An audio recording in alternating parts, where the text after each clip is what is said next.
players were terrible. I mean, they were able to draft Giles and Jackson. Those two players are pretty haven't done anything yet. I can't say it's too early to say. Yeah, I mean, bad. And then I don't believe any of them were chosen before Donovan Mitchell, but I'm sure Zach Collins was. So Giles actually was. Giles was 15, and I believe Mitchell was 17. Are you sure Mitchell wasn't pretty sure. I may be wrong about 14. Mitchell. I know Giles was 15. I'm not sure about Mitchell. He was the 14. I think he was the last lottery pick. But again, I'm sure they could have taken Mitchell over Zach Collins, which would have been obviously a different story. The biggest problem with Sacramento has been their drafting, and we continue, in my opinion, to see those problems with this year, with not taking Doncic, at least taking him and seeing if you can, trade for him or something. Yeah, definitely. Actually, that would have probably worked out better for them. They could have received a first-round pick from Dallas, but again, different. But another what-if situation. Probably a first-round pick from Dallas, and maybe you had a chance to still get Bagley. Yeah. So moving on to number 2 on the teams that have shaped their roster in the most positive way, I have the Los Angeles Clippers, who I think finally a team that realized that they had, Washington should do this, team that realized that, yes, they had 3 great players in Blake Griffin, Chris Paul, and DeAndre Jordan, but they realized that even though they were making the playoffs every year, they weren't going anywhere. Those players were not likely to stay there. I mean, even though I guess Griffin did resign, however, he didn't fit there anymore. I think after they traded away Chris Paul, it was easy to see they were going a different way. They did a really smart thing trading Griffin when they did. And because of that, I mean, with the Griffin trade, and to be fair, both of these trades, I think have worked out well for all the teams involved.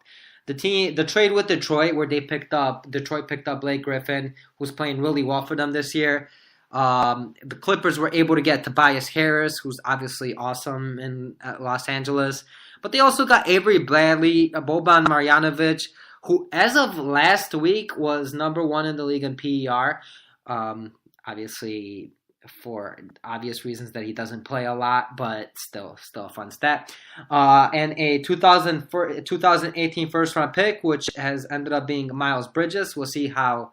obviously, then he was traded. Miles Bridges was then traded for Shai Gilgeous-Alexander.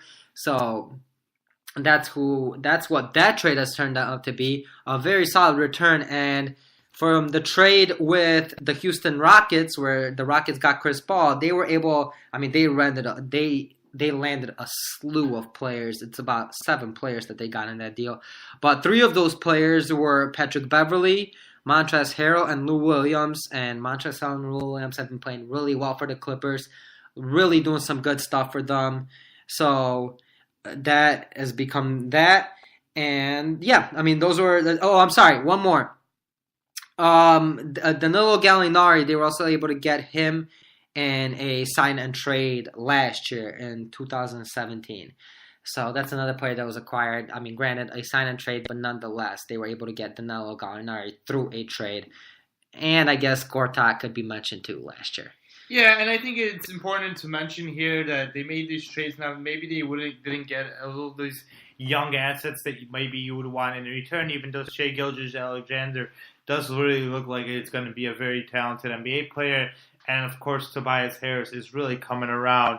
But I think it's also really important to mention that they really did set themselves up for having the money this year in free agency. So you traded for like a Patrick Beverley who, his contract's going to expire, or he's going to have a team option with only very little of his money being towards the salary cap. That's Avery Bradley, yeah. Avery Bradley. Yeah, Patrick Beverley is expiring as well, but his is fully expiring. Okay, my bad about that. And then, of course, Lou Williams, who they extended it, but they extended it for a very, very reasonable price. I mean, he's getting paid, I believe, less than Patty Mills, which is pretty ridiculous in my opinion. He is. Lou Williams is getting $8 million. Patty Mills is about $10 million. Yeah, and that's going to actually go up. Montrezl Harrell, who I believe his contract's actually for another year afterwards, but he's still on his rookie deal. And no, he is not. They just signed them this past offseason for 2 years, $6 million. I mean, $12 million, $6 million a year. But, a real good deal. Very good deal. And Boban, you mentioned that his contract's coming up. Mm-hmm. Anyway, these are players who, they've been performing well. And, of course, again, they're not limiting themselves. When it comes to cap space, they're going to be in a good position to, if they really want to make a run at two of these players, they could.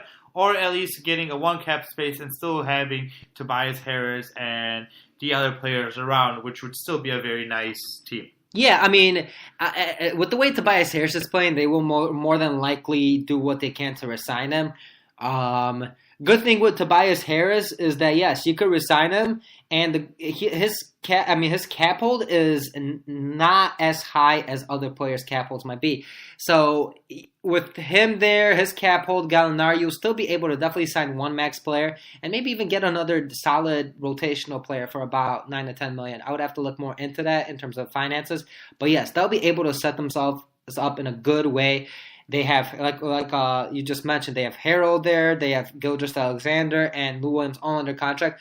Those three players are playing huge roles on this team this year, and really the players going off contract. I mean, I know you mentioned a few of them: Patrick Beverley, Avery Bradley. They've been good over there. I mean, Avery Bradley is struggling a little more than he should, but he's had a few good games as of late. But I mean, these are all players contributing very well, and I mean, they could all still be re-signed. I know Avery Bradley, if they don't guarantee his contract, he won't be able to be re-signed. But Patrick Beverley is a player who could be re-signed for a little less. So they will have they are if not the best, one of the best shapes in terms of going into this offseason, especially with how good the players that they do have under contract have been playing. So they are in fantastic shape. And really being able to trade away Griffin and Paul set them up for this. It's almost similar to what the Celtics did, kind of rebuilding on the fly, where you're rebuilding but more retooling because of how good you still are, even though you did trade away your superstars. But I will give them one knock, and I thought about this last year during the trade deadline, is for the fact that they were not able to trade away DeAndre Jordan. Probably decided not to trade away DeAndre Jordan. I do knock him for that because they could have gotten a couple more rotational players for him. But moving on to, I think this is where it gets pretty obvious right now. Number 2 on the list of the 5 teams that have shaped their roster in the negative way is the Orlando Magic. I think a lot of us know what has happened here since then. I mean, I remember in 2014 they acquired Alfred Payton for Dario Saric. I mentioned this trade earlier when it was in Philly. They acquired Payton for Dario Saric, the 2018 first round pick, which later became Landry Shamet, who's actually playing pretty solid basketball for Philly, and Willie Hernangomez, who is a solid center who's netted 2 teams 2 second round picks. They later traded, obviously, Alfred Payton for only a second round pick, so they lost a lot in that deal. They traded away Mo Harkless, who's nothing to die over, but another solid rotational player for nothing, essentially.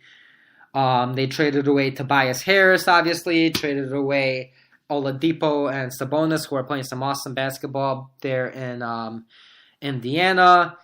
And who else have they traded away? Tobias Harris, I know. I believe they had another good player that they traded away. I may be wrong, though. It's not coming to my mind right now. Yeah, so that's what I have here on my notes. So I'm not sure who I'm thinking of. I may not be thinking of anyone. But yeah, I mean, essentially trading away Tobias Harris, Oladipo, Sabonis, and even Alfred Payton, but more in this situation is Saric and Landry Shamet. Yeah, I mean, you might be thinking of, because they traded Oladipo for Ibaka, but then ended up trading Ibaka for Terrence Ross. Now, I think the biggest problem when it comes to Orlando Magic, obviously these trades, they didn't work out, but I think the biggest problem there is player development, because once these players leave, they become decent players, like that Oladipo deal, right? Next year he plays in OKC, and then he gets traded to Indiana. He's an all-star. Tobias Harris right now, he gets traded to Detroit. He spends a couple years there, and then he goes to the Clippers, and he's kind of playing like an all-star. If he was in the East, there'd be an argument for him to be an all-star. Sabonis has really improved his game. I argue that in Indiana, he's probably not getting as much minutes as he should be getting, and it's probably because they're still working on developing Miles Turner.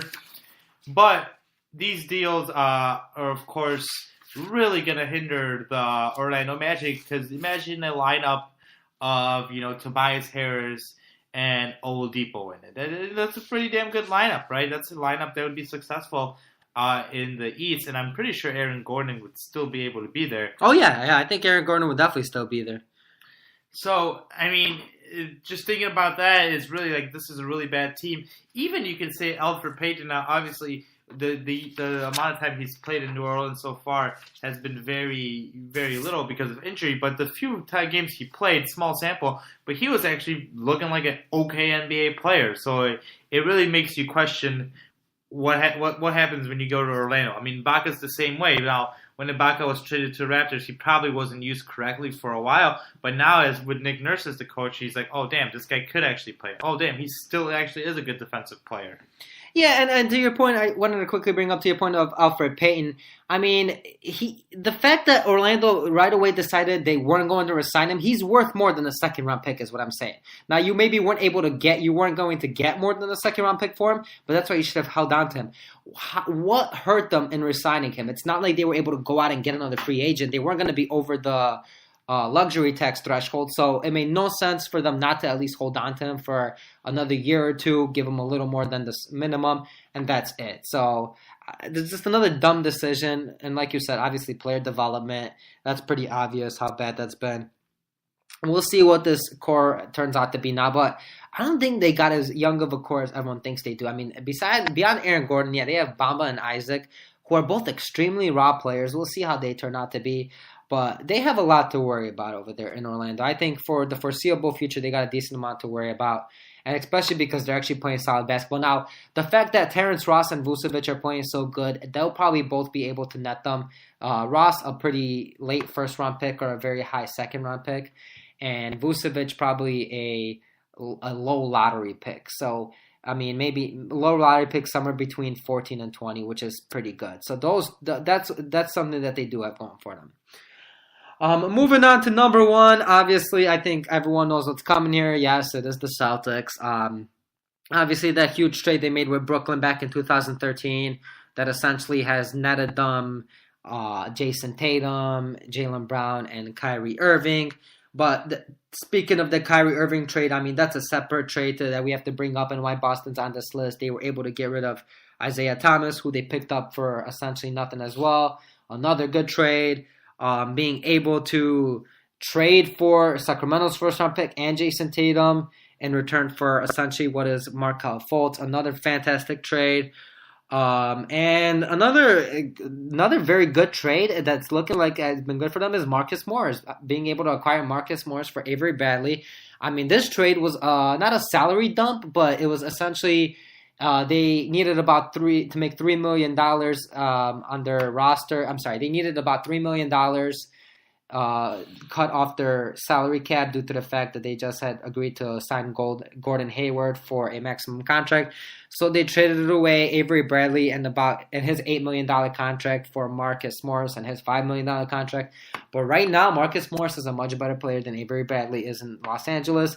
So not only were they able to save money, but they were able to grab themselves a solid starting power forward who is playing some good basketball for them.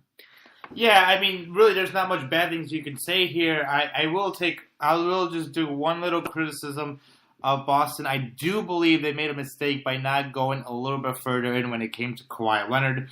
Now, again, this is another one of those things that you can say in hindsight. But Jaylen Brown, if Jaylen Brown was, offered from everything I've heard, that all those picks were offered, or at least a slew of those picks, but Jaylen Brown wasn't offered.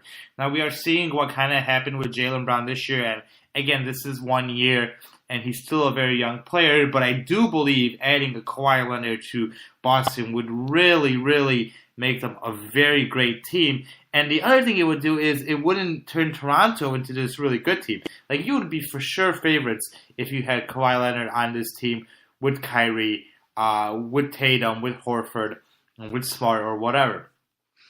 Now, and the other thing is, again, that those picks, which looked, especially that Sacramento pick, which looked a lot better at the start of the year, now it doesn't look as good because Sacramento's playing. Now, again, Sacramento could quickly die off. Obviously, it's not going to be a top 5 pick in my opinion, just because of how bad some of those teams in the East are. But it can and still